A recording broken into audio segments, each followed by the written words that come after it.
¿Qué tal? ¿Cómo le va? Qué gusto saludarle nuevamente en estas entrevistas que hacemos para México Prioridad. Hoy desde Barcelona, en el Poblesec, en el Centro Cívico El Surtidor. Ahora sí lo dije bien, Ana Luisa. Perfecto, lo dijo perfecto. Bueno, pues mira, no me hables de usted, Okay. Por favor, porque yo te voy a seguir hablando de tú. Perfecto, yo te hablo de tú también. Correcto. Te decía antes de que empezáramos a grabar que este es el barrio donde nació Serrat. Joan Manuel Serrat es del barrio de Poblesec. Excelente, excelente, qué buen dato, porque Joan Manuel Serrat es un ícono a nivel mundial. Y en México lo queremos mucho. Yo creo que México fue, como ha sido para muchos talentos en todos los órdenes, la plataforma que lo catapultó al mundo. Si estoy equivocado, corrígeme, por favor. No solo lo catapultó, también le guardó la vida, porque se fue y estuvo un tiempo allá cuando aquí estaba amenazado. Así que sí que para Serrat es un espacio muy especial México.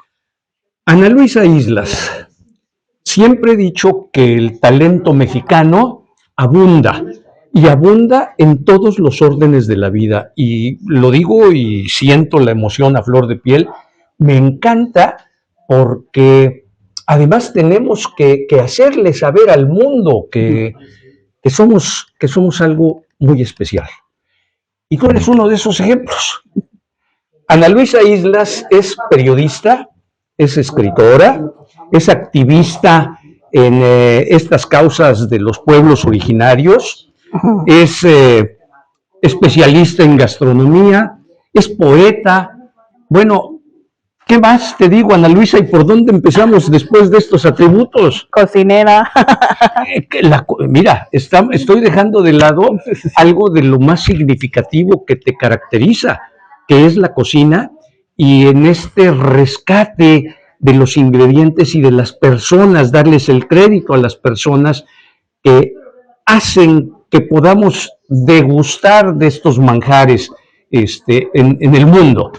Sí, a mí me gusta recordarle a la gente que no demos por sentado lo que tenemos en el plato, porque hay mucha gente detrás, no solamente la gente que sembró, sino también la gente que cuidó esas semillas hace tanto tiempo y más recientemente, ¿no? Hay a veces la prisa, la inmediatez nos hace olvidar, y al recordar eso también le damos pues su lugar justo a la gente del campo, ¿no? Que justamente ahorita en México están protestando y están pidiendo que se les pague justo, y bueno, creo que es importante recordarlo, claro. Esa prisa y esa inmediatez de la que hablas, ¿no percibes que es todavía mayor aquí en España en relación a México? A lo mejor estoy equivocado, pero a mí me da esa impresión de que aquí es más intensa. Bueno, yo creo que depende de dónde estemos, ¿no? Porque no sé si tú vives en Barcelona o vives en el campo, depende de dónde se esté. Hay gente que vive en los pueblos, y en los pueblos pues siempre hay más esa pausa. Yo tengo unos amigos muy queridos que viven en un pueblo que se llama Pauls, que está justo en la frontera casi con Aragón. Viven en la montaña y en un pueblo de menos de 500 habitantes, y tienen una paz y una tranquilidad. No hablo de esas comunidades. No, estoy hablando de las grandes ciudades. No, en la ciudad hay prisa. Yo creo que también en el DF, ¿no? La gente tiene prisa, quieren comprar, gastar el menos tiempo en comprar. Alguna vez en un libro leí que dice, ¿no? Como ¿cuánto tiempo te tardas en comprar una televisión o un automóvil? ¿Cuánta investigación haces, no? ¿Cuánto te comparas precios, vas a probar en diferentes lugares los diferentes autos o las diferentes televisiones? Y en cambio en la comida, lo que sea rápido, vámonos, ya está. Cuando la comida es uno de los placeres excelsos que tenemos los seres humanos. No solo placer, la comida es salud. O sea, claro, lo que pongamos dentro de nosotros significa la salud que tendremos después. Entonces, dedicarle un poco más de tiempo. No te están diciendo que te tardes 3 horas en hacerte una birria en tu casa solo. No me la antojes en este momento que no he comido.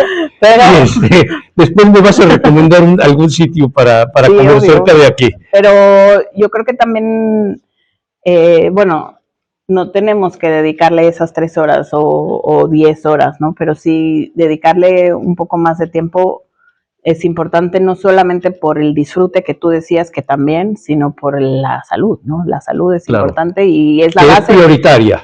Bueno, sin salud no somos nada, sin salud no vamos a ningún lado, es así. Ana Luisa Islas, ¿tú naciste en dónde? Yo nací en Estados Unidos por unas casualidades muy de la vida, ¿no? Mi papá se ganó una beca para ir a estudiar, aparte de sus estudios, mis padres los dos son médicos, y a la Universidad de Chapel Hill, que es la Universidad de North Carolina, en donde, ¿cómo se llama el basquetbolista más famoso? El más famoso. ¿El Magic Johnson? No, el otro. No me preguntes porque voy a reprobar como siempre. Perdóname. Jordan. Eso. Donde Jordan fue campeón, el año que fue campeón. Michael Jordan. Donde Michael Jordan fue campeón en los universitarios, en esa universidad, estudió mi padre y mi madre también un poco en el hospital, y yo nací allí. Nos fuimos, bueno, se fue mi familia en otoño y volvió en verano porque mi padre terminó sus estudios y ya no le renovaron la visa. Ellos querían quedarse porque, claro, venían de vivir en el DF y se fueron a este lugar que son parques y más parques, todo verde. Que es parte de lo que hablábamos. No es la ciudad de Los Ángeles, California, no es Nueva York. Y tenían muchas carencias porque ya ahí, yo tengo 2 hermanos mayores, era una familia de 4 personas con una beca para una y además con una bebé que llevó, entonces... Que se llamó Ana Luisa. Vivieron con muchas carencias, pero también mucha felicidad. Entonces mi familia quería quedarse y al final no pudieron, pero gracias a eso, bueno, yo tenía, en agosto volvimos a México y yo nací en junio. Esas carencias económicas de las que hablas pasan a segundo plano cuando hay ese amor y ese cobijo. Tranquilidad. Claro, ellos tenían una muy buena comunidad también de migrantes que vivían ahí, que estaban todos fuera, entonces se juntaban. Era también la primera vez que mis padres vivían lejos de pues como de México en sí mismo, entonces eso también los unió como pareja. Bueno, fue un momento muy bonito para mi familia, a pesar de esas carencias. Yo le quitaría el a pesar. Exacto, bueno. Porque cuánta gente, Ana Luisa, hay inmensamente rica, económicamente hablando, y profundamente infeliz. Y sí, yo creo que... Bueno, también es lo que tiene migrar, ¿no? La migración, y me imagino que iremos hablando de esto, pero la migración te pone en un lugar diferente, te hace pues que las cosas sean más intensas, ¿no? Es un duelo, el duelo te lleva a lo más triste y la euforia es mucha euforia y lo triste es muy triste, los domingos son difíciles, ¿no? Todos los días, Ana Luisa, porque el solo hecho de que dejes lo tuyo, lo que has construido a lo largo de tu vida, tradiciones, familia, gastronomía, que ya nos platicarás tú, etcétera, pues claro que duele. Sin embargo, hay ocasiones en donde la migración es obligada porque se buscan mejores condiciones de vida, pero no ha sido tu caso. En tu caso, la migración ha sido porque buscas otra manera de enriquecer tu vida misma. Bueno, yo creo que yo migré con 26 años aquí, bueno, había estado ya en Madrid un año, en 2004-2005, cuando tenía 20 y pocos años, y luego con 26 vine a Barcelona a hacer una maestría en periodismo, y me pasaba, se había muerto el mejor amigo de mi hermano en un accidente de automóvil, y yo tenía 25 años y dije, yo no me quiero morir sin haber vivido, yo quiero hacer muchas cosas, quiero viajar, mis amigos todos estaban en pareja, yo me sentía como muy sola, tengo muchos amigos hombres y en ese momento era como que si estaban en pareja ni me llamaban, ni me buscaban, ni nada, entonces como que México a mí me quedaba pequeñito, me hacían falta más cosas, entonces fue que empecé a buscar y diferentes opciones y al final, bueno, terminé aquí. ¿Por qué aquí? ¿Por qué aquí y no en Francia y no en Estados Unidos y no en algún otro país? Porque estuve haciendo un curso para Estados Unidos, para hacer una maestría se necesita un examen que se llama GRE, que implica pues tanto lenguaje como matemáticas, y yo siempre he sido más de lengua que de matemáticas. Tu inteligencia es la lingüística, la que predomina de las 7 u 8 inteligencias. Y me encontré una maestría que había aquí que estaba relacionada con la Universidad de Columbia de Nueva York. ¿Sí? Y aquí costaba menos de una cuarta parte de lo que costaba allá. Dos de mis hermanos vivían en Europa, entonces como que todo se conjugó y luego me dieron una beca para esa maestría. Entonces, pues fue como, quizás primero por descarte y luego por cercanía también a mi familia. Por conveniencia. Que dije, vamos allá, y fue que llegué. Yo había cursado ya un año de la universidad en Madrid, y no me había gustado el sistema español. Yo sentía que estaba muy bajo de nivel, y dije, yo no quiero volver a España. Por eso yo buscaba irme a Nueva York, a Estados Unidos, o a alguna otra ciudad en donde hubiera, bueno, estaba pensando tanto Chicago como California, las universidades donde la maestría de periodismo era la mejor. Y al final, pues me decanté por la practicidad, ¿no? La practicidad, digamos lo fácil, porque lo otro era demasiado complicado y se me estaba haciendo cuesta arriba. Yo estaba trabajando en ese momento en el periódico Reforma, haciendo este curso, iba los fines de semana, sábados y domingos, de 9 a 6 de la tarde a hacer el curso para hacer el examen, y se me estaba yendo la vida, ¿no? Y no, estaba muy agotada. Estando tan joven. Y llegó un momento... ¿Tú sentías que se te estaba yendo la vida? Llegó un momento que dijo, uno de los que nos daban los cursos dijo, o sea, ustedes, mientras se van de fiesta, hay unos chinos que llevan desde los 12 años estudiando para este examen. Y yo dije, yo nunca voy a ser ese chino, ni quiero dejar de vivir o de tener 25 años. Entonces, pues salió esto y me vine aquí feliz, y inmediatamente que llegué, mi hermana vivía en Alemania, mi hermano vivía en Inglaterra, inmediatamente que llegué, ya los vi el primer fin de semana. Entonces fue como que todo funcionó perfectamente, y aquí un amigo de mi padre me dio un préstamo, y con ese préstamo me vine a estudiar acá. La comodidad de estar a 2-3 horas de distancia bueno, es que incomparable, ¿no?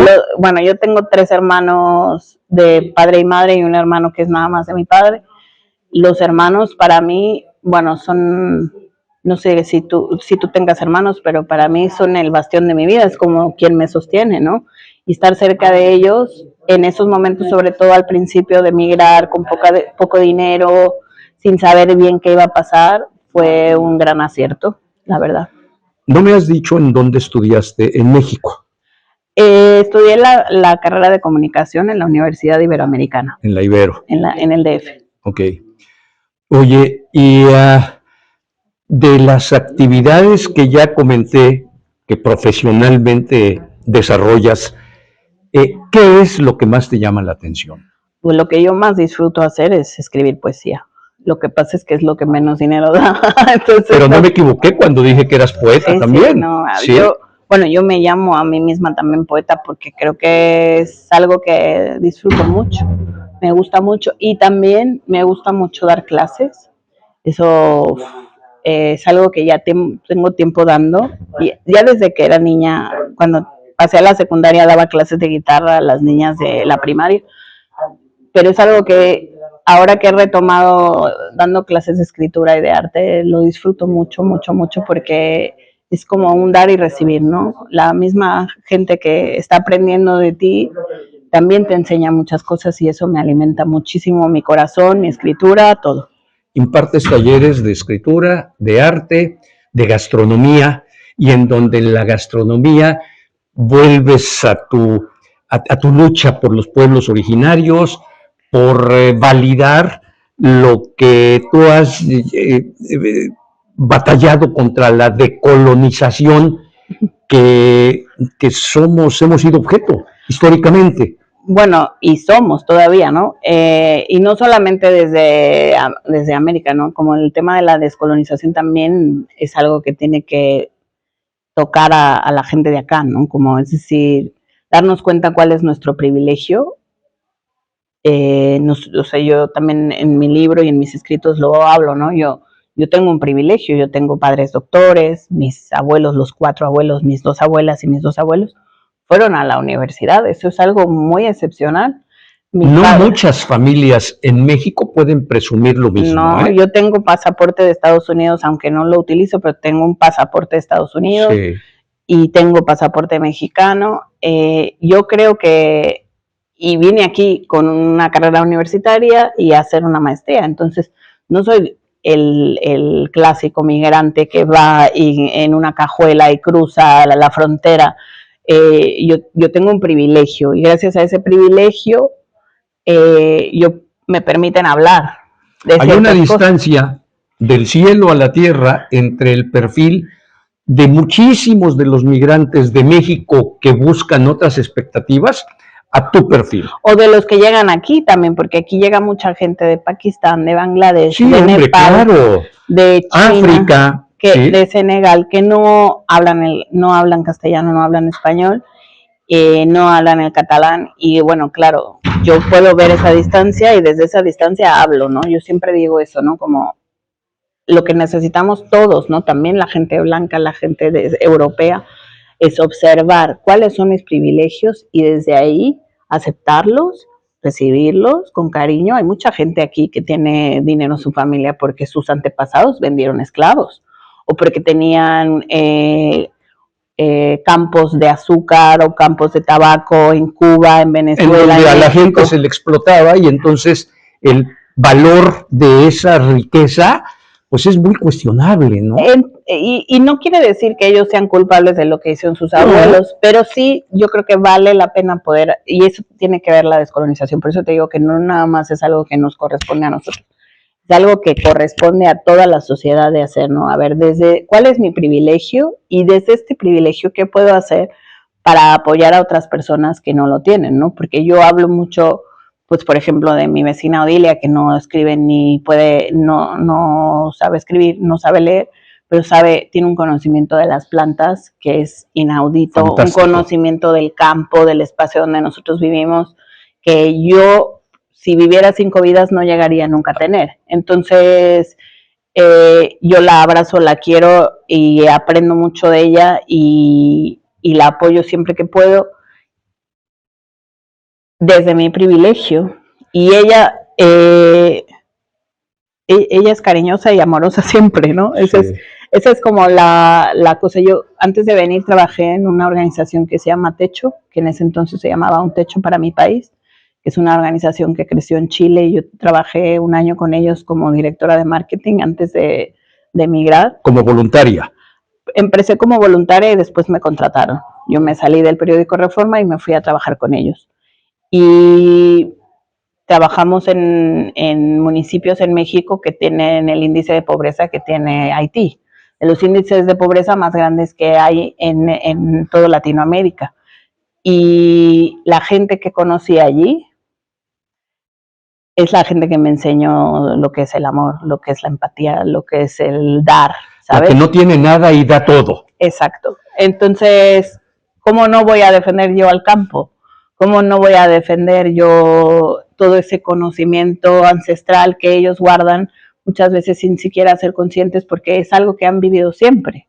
Entonces, creo que mi privilegio de haber migrado y de haber tenido la fortuna o desfortuna de volver también a México, porque yo volví en 2020 y ahora voy y vengo, es justamente ser como una especie de traductora o yo me siento así, ¿no? Como una especie de traductora, como una especie de... Un vocero. Ajá, o como un cónsul que va, ¿sí? que comparte, ¿no? Yo puedo explicar las cosas acá porque viví muchos años acá, las cosas de allá, y también puedo explicar allá las cosas de acá, y tengo esta visión periférica que tenemos los migrantes por buenas o por malas, de tener la lejanía. La lejanía también nos da una perspectiva muy especial, claro, porque nos permite, bueno, la lejanía después de que tienes una pérdida, por ejemplo, pues te da paz, te da ecuanimidad. Cuando superas ese duelo. Porque hay una lejanía, ¿no? Cuando sí. Estás metido en la mierda, cuando estás metido en toda la porquería, no puedes observar. Sin embargo, si te alejas, entonces ya puedes ver, esto es así, esto es así.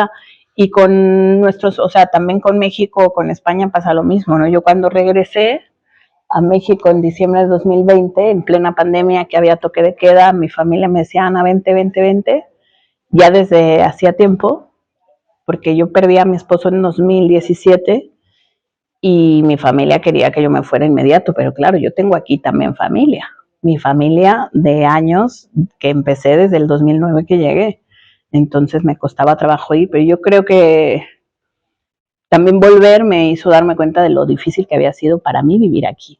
Todo el tiempo cuesta arriba. O sea, como migrantes aquí siempre hay un techo de cristal, porque nunca vas a ser el jefe del restaurante, nunca vas a ser el jefe de la redacción, nunca va, porque hay siempre una barrera que, querámoslo o no, es ineludible. Y eso, pues, a pesar de todos tus privilegios, Sí, sí, hay a pesar gente... de esa posición tan... No, y yo escribí 11 años, bueno, y más porque sigo escribiendo, pero estuve 11 años en la redacción de ABC, que es un diario aquí. Sí, sí, claro, uno de los más importantes. Y ello, o sea, es como que nunca, siempre hay esta idea y para otros trabajos después, ¿no? Como, pero ¿cómo vas a saber escribir si ella es mexicana?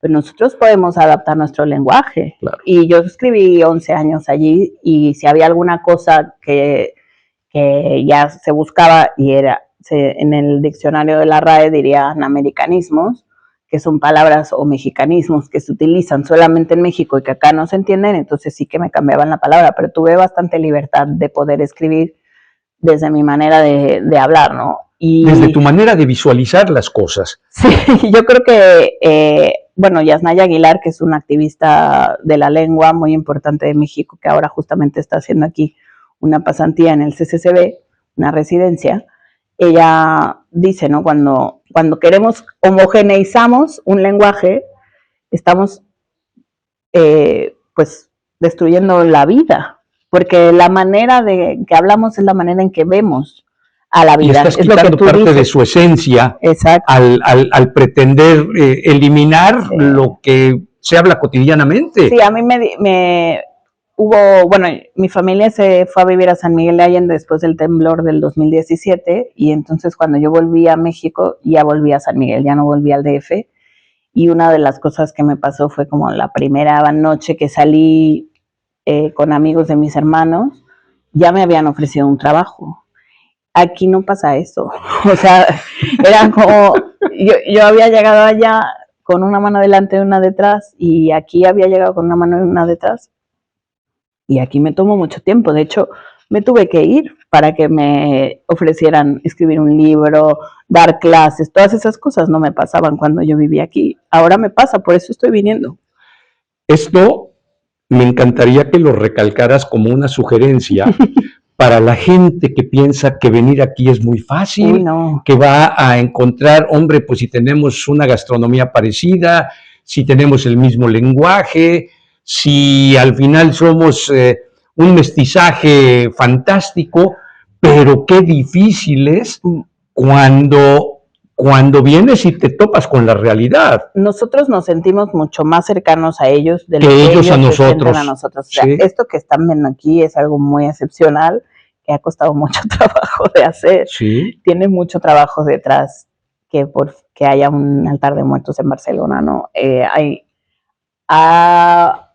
También creo que ha habido han cambiado las cosas de cuando yo llegué en 2009, no había ni tortillas de maíz.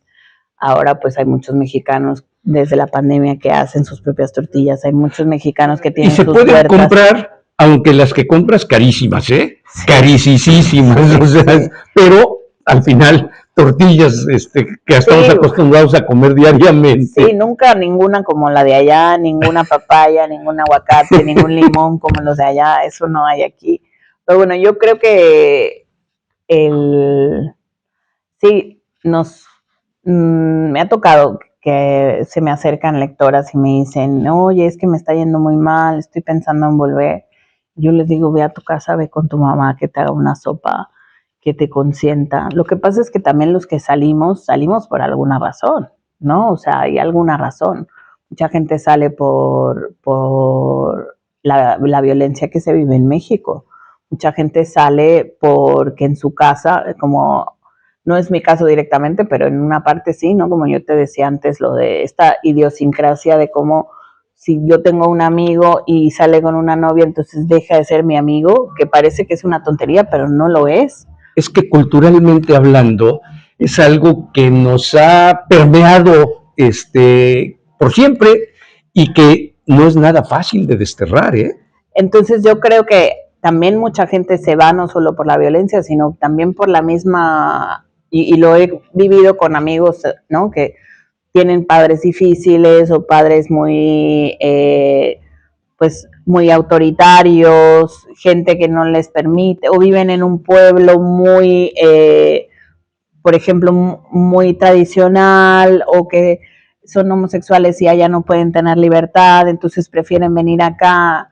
Hay muchos artistas mexicanos aquí que quieren buscar otras maneras, inspirarse. También la ciudad de Barcelona es una ciudad preciosa.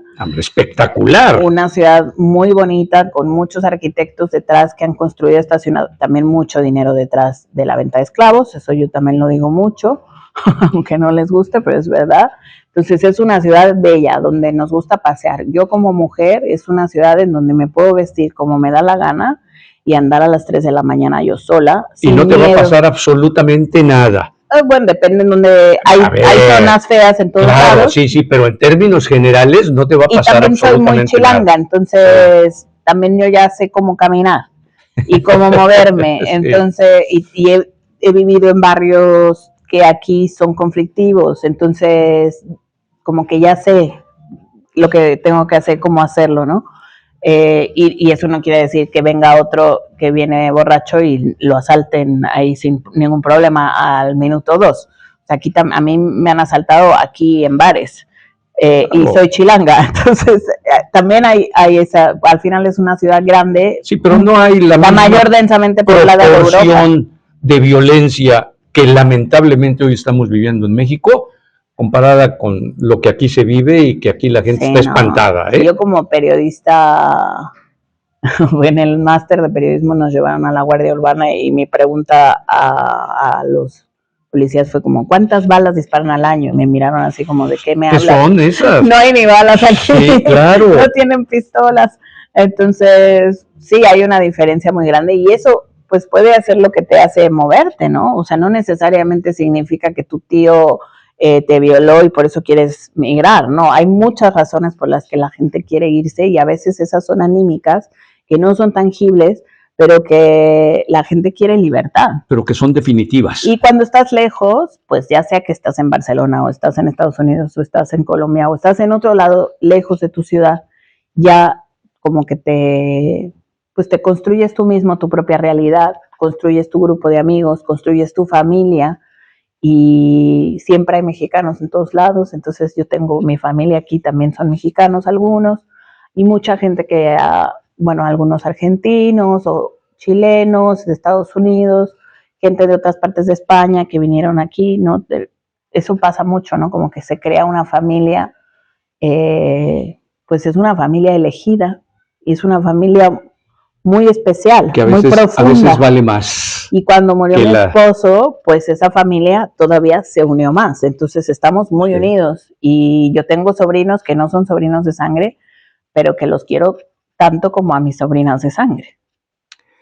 Ana Luisa Islas, ya usted está escuchando, vamos, está de sobra las flores que yo pueda ponerle a Ana Luisa, pero mejor oler a mar.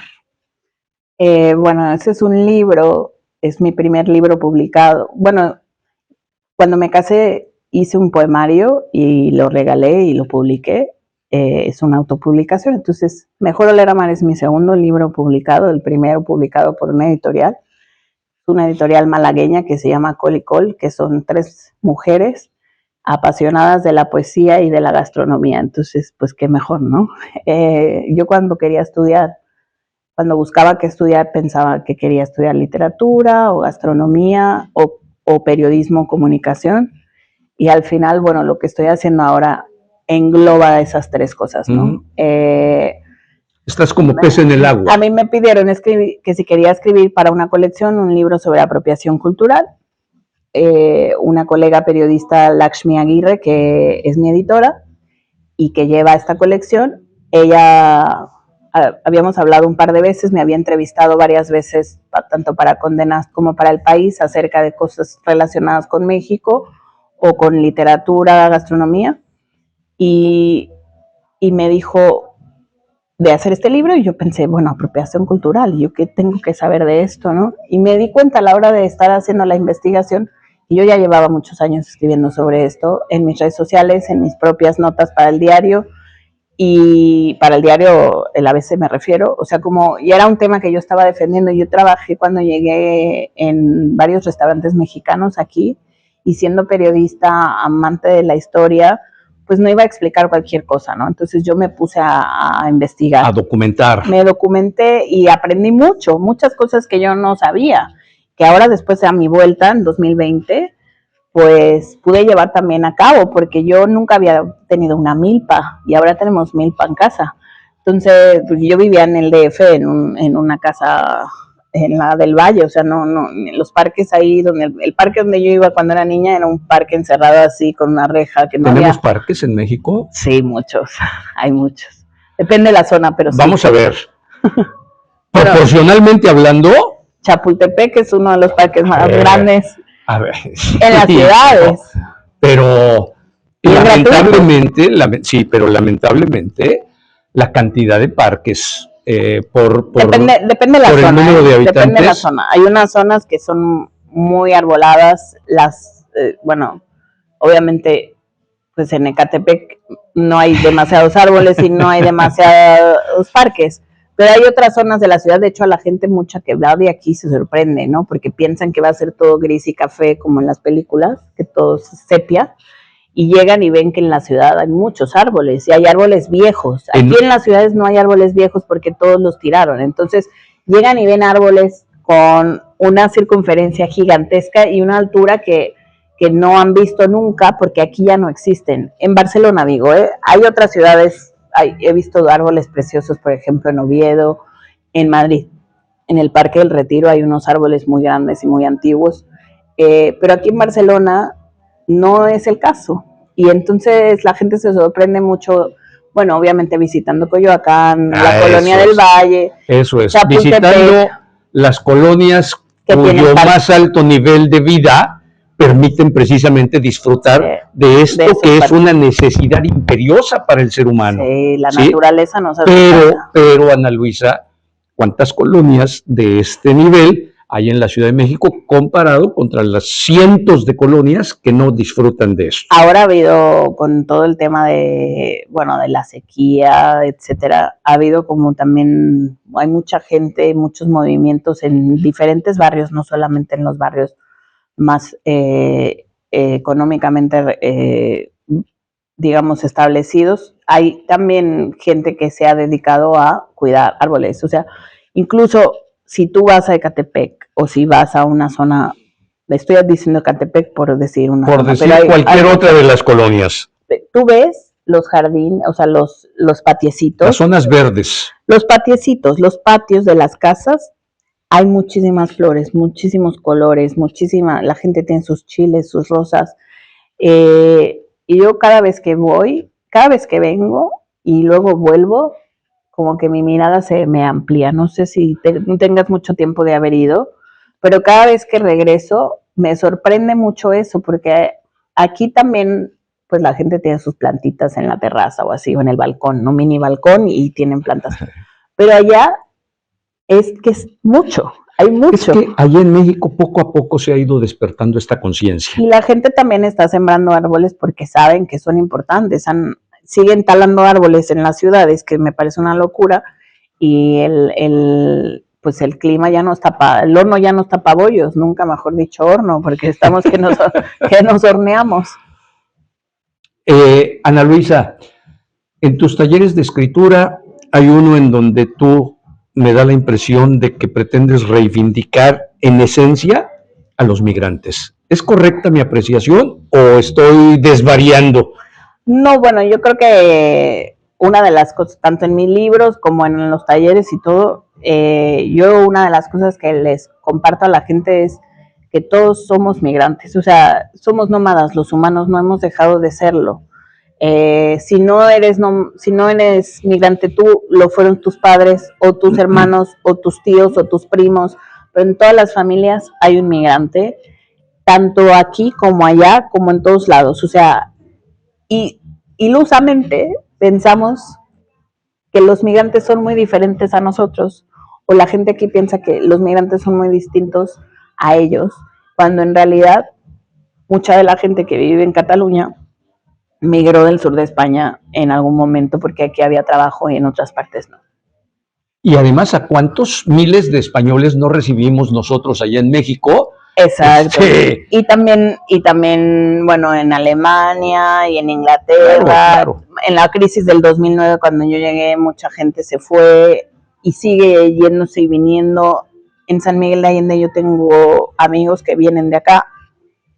Constantemente los humanos forman parte de... Es un fenómeno natural de la raza humana. Sí, y no solo de la raza humana, porque también las semillas se esparcen con el viento y las llevan los pajaritos en su boca o en sus cacas por todos lados y las esparcen. Entonces, los movimientos son normales, son parte de la vida y eso es importante que lo entendamos, porque entonces así podemos entender y sentir empatía por los migrantes, ¿no?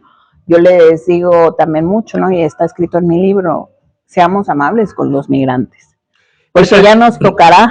Esa empatía de la que hablas, y hace unos minutos que comentabas de tus privilegios, no solo nos obligan a tratar de corresponderlos con el entorno en el que estamos inmersos. O sea, es una responsabilidad social elemental. Entonces... Bueno, yo creo que sí. Nosotros en México también somos receptores de migrantes. En San Miguel de Allende, donde yo vivo, hay muchísimos migrantes. No solo gente que viene de Estados Unidos a vivir ahí. El 80% de los hombres de toda se han ido a Estados Unidos y han vuelto. Entonces, y muchos la han pasado mal. Entre el 80% de los hombres de entre 18 y 40 años, todos han ido a Estados Unidos y muchos de ellos se han quedado allá. Entonces, o viven las mujeres solas porque su esposo está en Estados Unidos, o viven las mujeres ya con el esposo que volvió y que quién sabe por dónde estuvo. Bueno, es una constante. Hay muchos migrantes de Centroamérica que van por el tren y se lastiman y se quedan por ahí. Entonces, también nosotros somos receptores y a veces no somos muy poco empáticos. No somos empáticos y no somos cuidadores de los demás. Y yo lo que pido, lo que digo es, seamos amables, porque es difícil migrar y la pasamos mal. Bueno, no sé cuánto tiempo lleves tú fuera de México, pero es difícil migrar. Es complicado y eso que lo que decíamos antes, nosotros hemos tenido suerte de migrar de una comunidad. También un privilegio en donde, por eso mi responsabilidad es mayor, ¿sí? Y yo creo que si no es como que no es una obligación de que va a venir alguien y te va a decir ¿por qué no lo hiciste? O si no es una cosa moral, es una cosa personal. Así es. De tratar de eso, de arropar, ¿no? Arropar. Pero que en algún momento, sin duda, sentiremos ese compromiso y quizá pueda ya ser tarde para actuar. Bueno, yo creo que parte de, o sea, también trabajar en restaurantes mexicanos, pues me hizo eso, recibir a muchos mexicanos, ¿no? Y tanto mis colegas de trabajo como la misma gente que viene a comer y que se siente lejos de casa. Y luego, bueno, arropar a los amigos, ¿no? Prepararles cositas que extrañan, incluso montar los altares de muertos. Yo empecé montando altares de muertos en restaurantes mexicanos.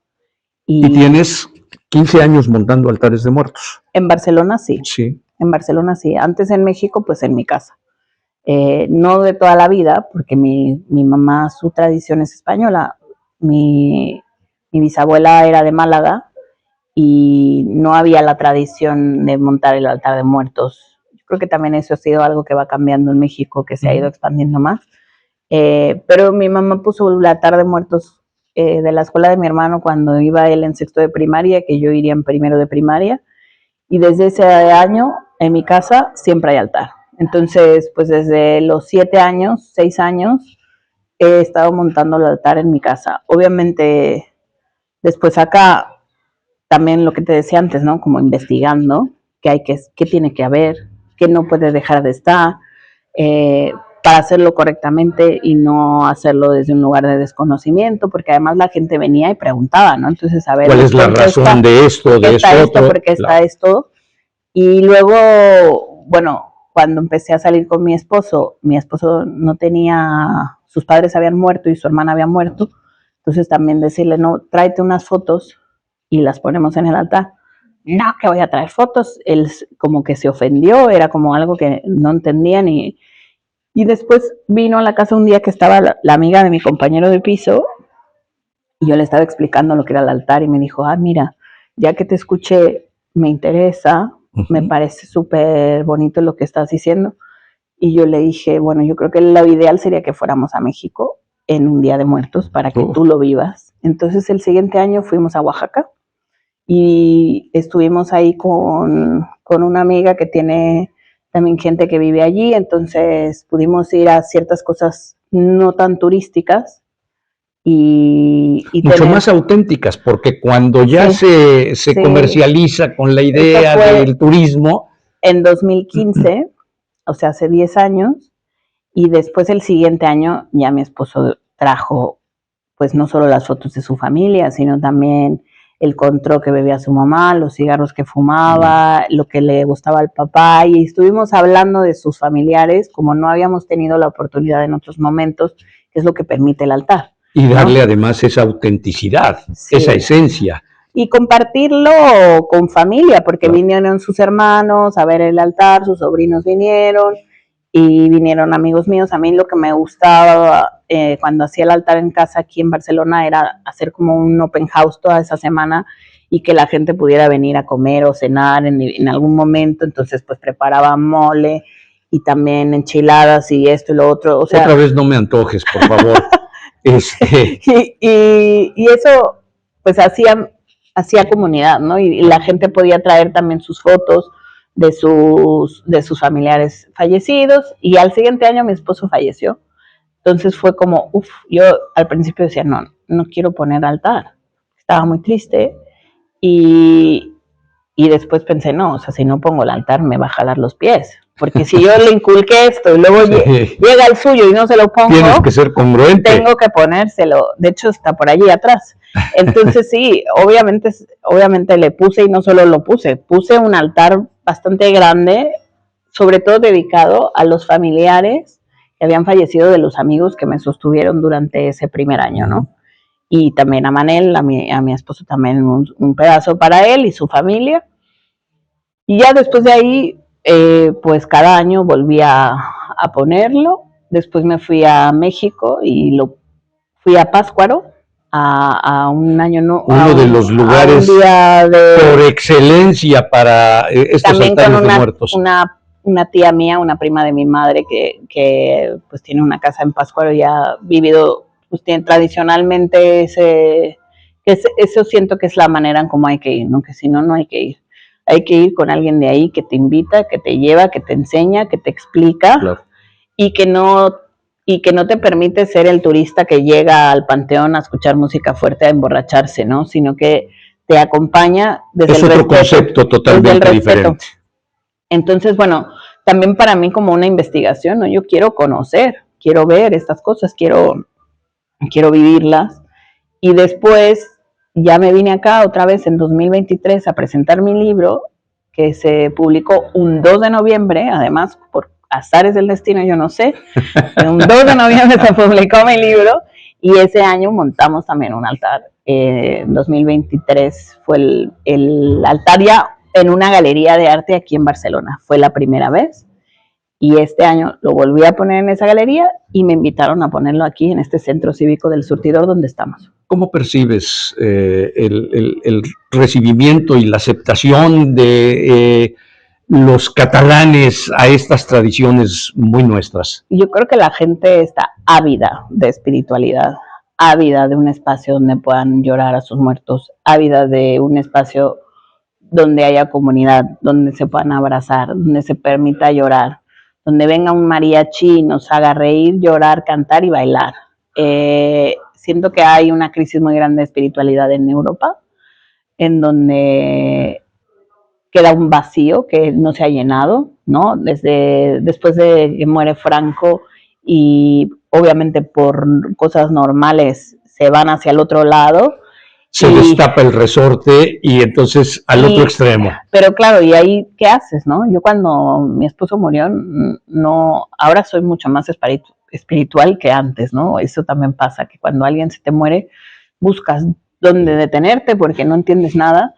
Y yo decía, qué fácil debe ser tradicional, porque pues haces una misa y ya está. Si no tienes una iglesia que te sostenga, ¿qué haces, no? Nosotros hicimos una fiesta con mariachis en la casa, en la terraza, que era lo que él había pedido que quería. Y así fue como le celebramos. Pero si no tienes eso, ¿qué haces? Vas al velatorio, vas a la funeraria, lloras tantito y se te acaba la fiesta. Y ya después ya no hay una continuidad de eso. Ya no te puedas aferrar. Ya no hay ni las novenas, claro, ni la misa del mes, ni Día de Muertos aquí. Entonces, siento que, bueno, lo que yo he sentido tanto en La Sagrera, que es otro barrio popular donde también está el altar, como aquí, es que la gente tiene ganas de compartir. La gente viene y llora. Porque tiene una necesidad. Que además a veces les cuesta trabajo reconocer, ¿eh? Yo creo que, no sé, como que, bueno, obviamente hay que decir, no podemos no decir que Coco tiene que ver, porque Coco ha expandido mucho. Pero claro que tiene que ver. Ha expandido mucho. Sí. Yo también les digo, no, Shakira tiene que ver, porque Shakira es latinoamericana y gracias a ella estamos en todos lados. Bad Bunny, todos estos tienen que ver, porque nos hacen que estemos de moda y que la gente tenga curiosidad de conocer quiénes somos y por qué hacemos esto y no allá. Además de que es una fiesta, pues, muy entrañable, muy de abrazar, muy colorida, muy de comer rico, ¿no? ¿Cómo no te va a gustar eso, no? Si te están invitando a comer. Y el sentido comunitario de la fiesta también es algo que es necesario y se abraza muy bien aquí. Aquí también este barrio es un barrio, como dicen aquí, muy cañero, es un barrio muy de comunidad. El barrio de La Sagrera, en el espacio donde está, es también un espacio autogestionado que empezó, era una fábrica abandonada, que reconvirtieron los vecinos, que limpiaron con sus propias manos. Sí. Entonces eso va muy acorde con el altar. Este es un espacio donde pasan entre 400 y 500 personas cada semana porque vienen a clases de diferentes cosas, mujeres jubiladas, personas que vienen a aprender español, turistas, pero también muchas de las clases que hay aquí son gratuitas. Entonces es un espacio vivo. Qué mejor que un espacio vivo para poner un altar de muertos en donde justamente lo que estamos celebrando es la vida en comunidad. Aunque tú lo niegues, aquí en Barcelona eres famosa. A mí me da pena eso, me da vergüenza porque me sonrojo. Nada más checa las redes sociales y me vas a decir si eres o no eres famosa. ¿Sí? Bueno, espero que sea para bien y no para mal. A veces voy ahí, también me equivoco y la cago bastante. Espero que sea para bien. A mí me gusta pues que se hable de México desde un lugar bonito, no desde un lugar exótico, desde un lugar de desconocimiento. Me gusta, por ejemplo, hablar mucho de los quelites. Siento que es también una de las cosas que me gusta hablar. Y quelite. Comparo mucho los quelites con los migrantes, sí, porque pues a los migrantes nos quieren quitar nuestras raíces y nos sacan, pero ahí volvemos a salir y otra vez estamos ahí y tenemos algo muy nutritivo y muchas cosas que ofrecer como los quelites. Entonces, sí, yo ayúdame, ¿qué diferencia hay entre los quelites y los nopales? Bueno, yo creo que el nopal podría ser de la misma familia. Tipo de quelite. Sí. No, el quelite es, si lo decimos así someramente, sería una hierba que crece sola, que no necesita ser cultivada o sembrada y que va a salir sola. Los nopales, pues depende de dónde estás, salen solos, ¿no? Pero también la marihuana sale sola en Sinaloa sin que la siembres, porque se esparce como las semillas. Entonces, quelites pueden ser muchas cosas, hay muchos tipos de quelites y según quién sea el que los explique, yo creo que los nopales y las flores y las tunas pueden entrar dentro de los quelites, sí. ¿Has sido profeta en México? ¿Has sido profeta en tu tierra, para decirlo en otras palabras? Bueno, hemos presentado ya el libro allá, tanto en la FIL, en Guadalajara el año pasado. En el máximo exponente de la Feria del Libro Latinoamericana. Y en español. Y también lo presenté también en una librería en San Ángel que se llama Gallina de Guinea, que tuvimos mucho éxito, vino mucha gente. Lo presenté en la Universidad Iberoamericana también, que es mi alma mater, y hice un esfuerzo por hacerlo porque me hacía ilusión volver a mi casa de estudio. Y yo creo que soy más conocida aquí, también Barcelona es mucho más pequeño que allá. Allá hay muchos activistas, yo me quedo muy corta, estoy lejana de poder ser como mis símiles allá. Y hay gente muy cañera haciendo muchas cosas muy interesantes, tanto en Xochimilco, Milpa Alta, y muchas otras zonas, gente que lleva muchos años desde la academia y desde la investigación trabajando alrededor de los quelites, trabajando alrededor de la milpa y de la literatura gastronómica. Yo creo que, bueno, habrá un momento en que pues se romperá esa barrera, pero la mayor parte de mi carrera profesional la he hecho acá. Por eso es que vuelvo acá, porque me sale el trabajo acá, porque allá no soy conocida. Yo pensé que vivías aquí, pero ahora me entero que vas y vienes como migrante intermitente. Mira, cuando mi esposo estaba vivo, nuestro ideal era ese, o sea, era como lo que queremos es vivir medio año aquí, medio año allá. Y al final, pues te podría decir que es por azares del destino, pero no, yo también lo he buscado y lo he trabajado para que así sea, ¿no? Y pago unos vuelos para que así sea. Entonces, que no son baratos. No son baratos, pero yo le llamo pensión, es la pensión de viudedad, pero yo le llamo la beca Manel, que mi esposo se llamaba así. ¿Te la dejó?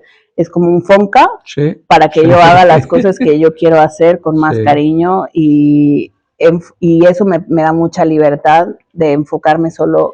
A veces me dicen, ¿y a qué te dedicas o qué haces? ¿En qué trabajas?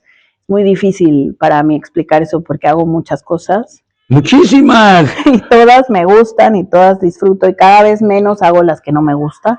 O sea, ya intento, ya por ejemplo ir a una oficina, eso ya no lo hago, ya lo hice, lo disfruté en su momento, pero ahorita no tengo ganas. Y puedo ir a visitar a mis colegas de ABC y los quiero mucho, tengo muchos amigos aquí y colegas periodistas, pero yo ya no me considero solo una periodista. Para mí el periodismo se queda corto con todas las cosas que yo quiero compartir o hacer.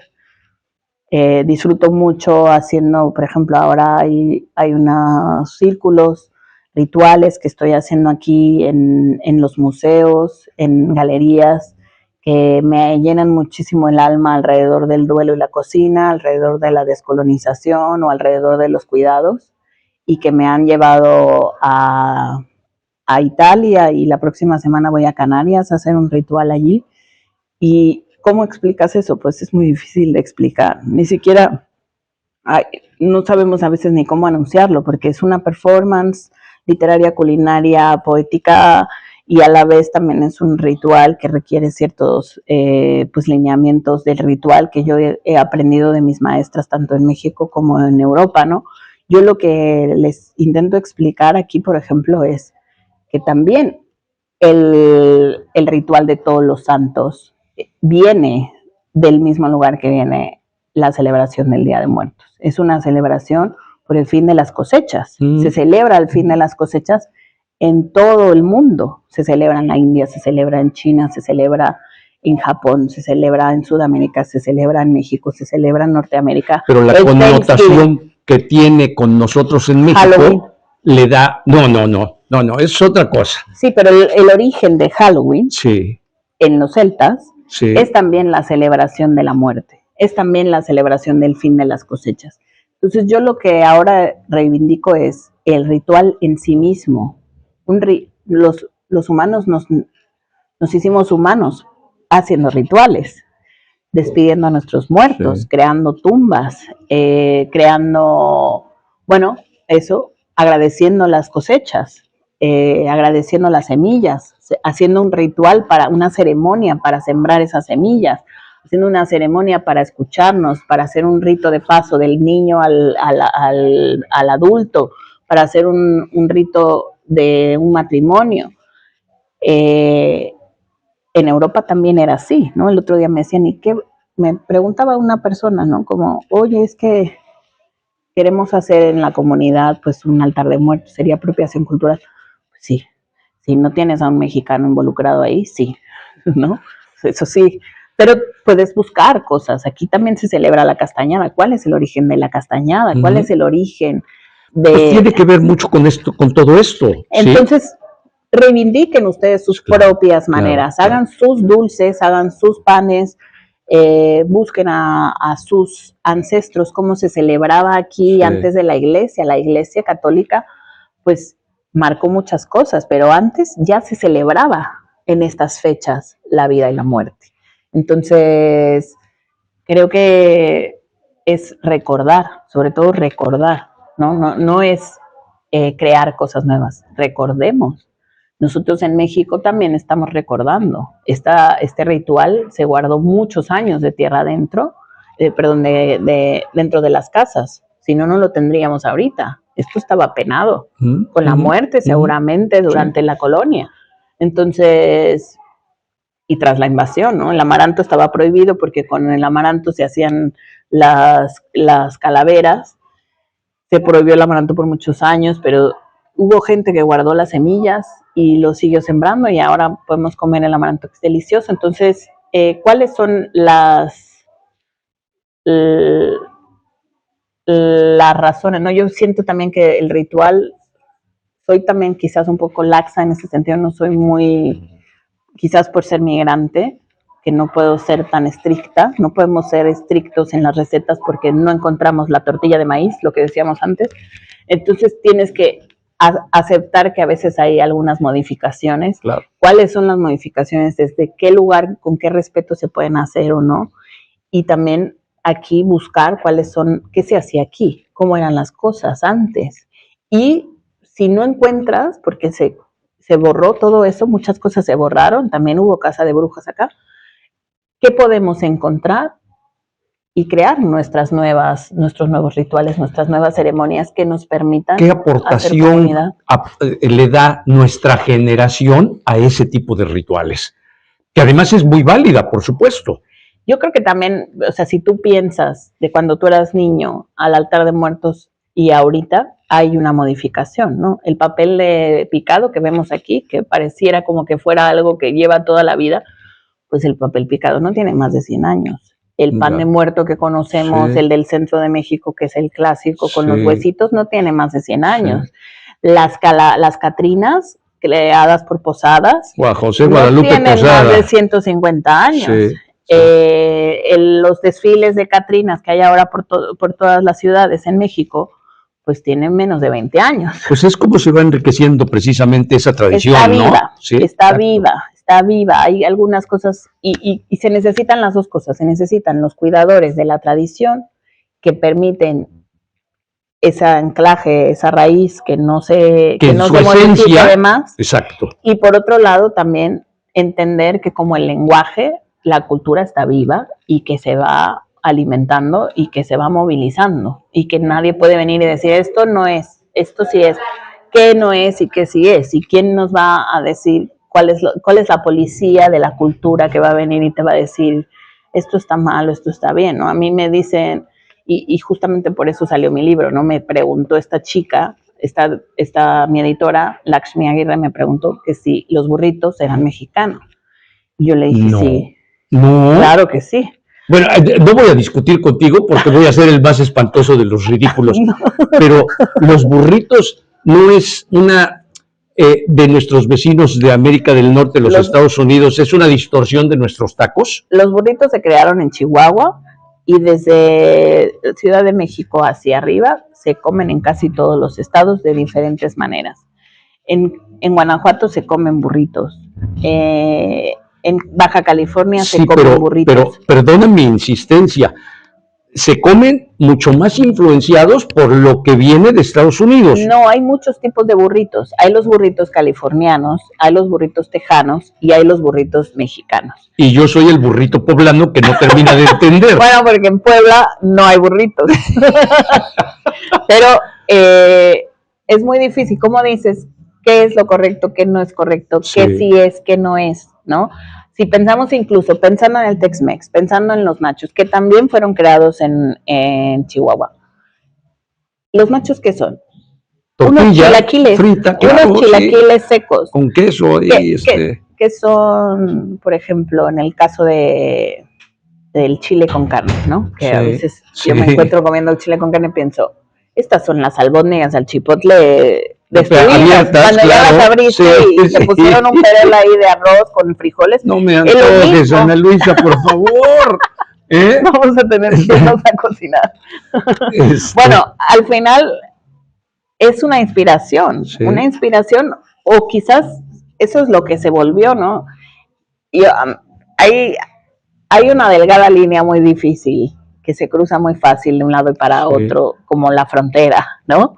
Hay una vez una alumna en una universidad que fui a dar clase, dice, ¿y no sería más bonito que todo fuera de todos y que no dijéramos que esto es mexicano o esto es español? Y le digo, mira, eso es a donde yo quiero llegar. Ahí es a donde quiero llegar, porque si nos ponen, mira, yéndonos allá todavía como... Vas a entrar a temas filosóficos. Abogado del diablo. Sí, en donde tampoco voy a poder alternar contigo, porque, Ana Luisa, tu conocimiento y tu versatilidad es impresionante, ¿eh? Bueno, te lo digo de corazón, no tendría por qué decirlo si no lo pensara de esa manera. Me gusta mucho leer, me gusta mucho entender, me gusta mucho explicar, y para poderlo hacer, pues hay que investigar. Claro. Yo creo que esta línea de qué es, yo te digo, la comida mexicana, ¿qué es la comida mexicana? No existe la comida mexicana. Hay muchísimas comidas dentro de México que no podemos decir esto es comida mexicana y esto no es, ¿no? Tú decías los burritos, no, es que en muchos lados. Es que las regiones de México permiten. Y hay muchas regiones que forman parte de México que no quisieran ser México también. Y sin embargo se les encasilla dentro de ese lugar. Entonces es muy complicado. Así como qué es cultura mexicana y qué no es cultura mexicana, ¿no? Si yo te digo, no, es que en México hay tortilla de maíz en todo México, o hay milpa en todo México. No es verdad. No hay milpa en todo México. Hay muchas partes en el norte de México en donde no hay milpa y por eso se come el trigo. La tortilla de maíz, ¿no? La tortilla de harina, perdón. Entonces, ¿qué es comida mexicana? Pues la comida mexicana que está vanagloriada como patrimonio inmaterial de la humanidad es la de Michoacán, que fueron los que metieron ese documento. Poblana. No, la poblana no está dentro de ese archivo. La poblana es muy buena.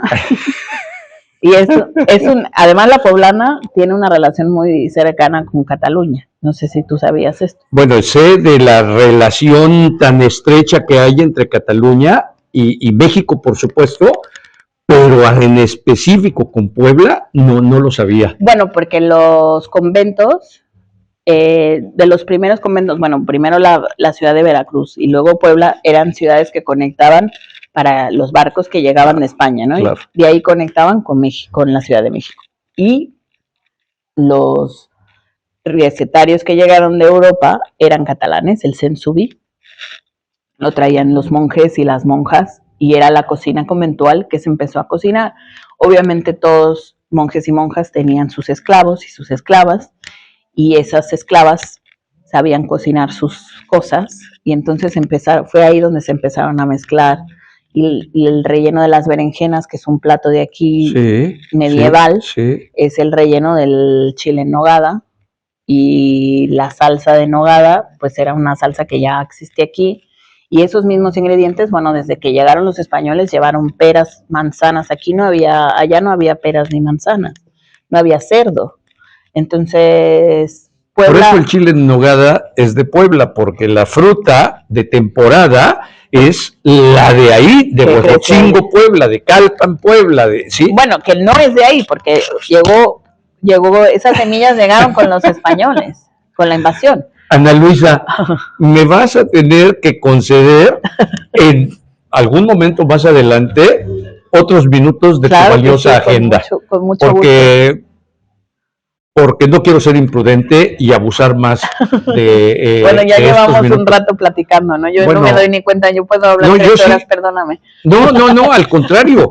Yo sí me doy cuenta, pero también sé, insisto, Sí, de lo que representa gracias. pues, tu trabajo profesional. Es sobre todo porque vengo poco tiempo, entonces cuando estoy poco tiempo quiero hacer de todo, ya después me voy a mi casa, estoy catatónica un mes sin querer hablar con nadie, pero cuando estoy aquí aprovecho y hago lo más que puedo porque me gusta venir y me gusta también aprovechar y conocer personas diferentes y compartir lo que estoy aprendiendo y conociendo. Yo creo que Gracias. compartir es una esencia del ser humano. Compartir conocimientos, tiempo, afectos, bienes materiales, es indispensable para el ser humano. No somos nada si somos solos. Claro. Hay claro. esa película de Into the Wild, la de Alaska, que Sí. dice el chico cuando ya está a punto de morir, dice, la felicidad solo es real cuando es compartida. Claro. Y yo lo puedo decir con este altar, con todo en mis manos, esas flores, ese arco, las hicieron las vecinas de Poblesec durante 3 semanas, los niños, las familias vinieron a colaborar para este altar, y es eso, compartir, es vivir, y es lo que yo les decía cuando se inauguró el altar, ¿no? Imagínense que yo esté en mi casa sola, dueleando a mi esposo, mejor estar aquí todos juntos con un mariachi. Qué satisfacción para ti. Ana Luisa, ¿con qué despides esta charla? Híjole, me gustaría que dejarles esta pregunta, ¿no? Pregúntenle a su familia qué quieren que pongan en su altar de muertos. Pregúntale a tu mamá, a tu papá, a tus hermanos, qué es lo que quieren, y cuéntales tú lo que tú quieres que pongan en el tuyo, porque creo que esa es la mejor manera en que podemos honrar la vida y honrar la muerte, es hablar, compartir, escuchar. Gracias. Ana Luisa Islas, muchas gracias y espero que me puedas volver a conceder unos minutos. Sí, claro que sí. ¿De acuerdo? Sí, por supuesto. Gracias. Pues a usted que nos acompañó, si le gusta esta entrevista, háganos favor de compartirla, de darle like. Estará a partir de unos días en nuestro canal de YouTube México Prioridad. Pásela bien y empiece a tener un espléndido fin de semana. Gracias.